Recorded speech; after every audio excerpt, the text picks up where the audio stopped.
ছোটবেলায় স্কুলে যাবার ইচ্ছা না থাকলে যা করতাম।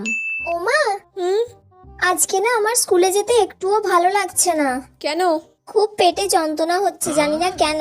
সকালবেলা ঘুম থেকে ওঠা থেকেই খুব পেটে যন্ত্রণা হচ্ছে। আচ্ছা, আবার নতুন ধরনের বাহানা শুরু হয়ে গেল। হ্যাঁ, আজকে তোর এমন অবস্থা করব না সারাদিন যে তুই আর কোনোদিন বলবি না যে আমি স্কুলে যাব না। ঠিক আছে, যা রেস্ট নে। আচ্ছা ঠিক আছে মা। এই মানা, টিফিন হয়ে গেছে, খেয়ে নিবি চল।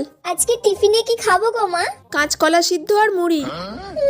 এখন কাঁচকলা সেদ্ধ আর মুড়ি খেতে হবে আমাকে? তো স্কুলে যাব না বলেও জ্বালায় পড়লাম। A few moments later. মা, দুপুরে আজকে চিকেন করেছো? দুপুরে আজকে করেছি পাতলা সবজির ঝোল, আর সাথে কাঁচকলা সিদ্ধ আছে, ওই দিয়ে ভাত দিয়ে মেখে ভালো করে খেয়ে নিবি। আবার কাঁচকলা? সাথে শশাও দেবো। সারা দিন ধরে আমি শুধু কাঁচকলা সিদ্ধই খেয়ে যাচ্ছি, আর ভালো লাগে না। দেখ কেমন লাগে এবার।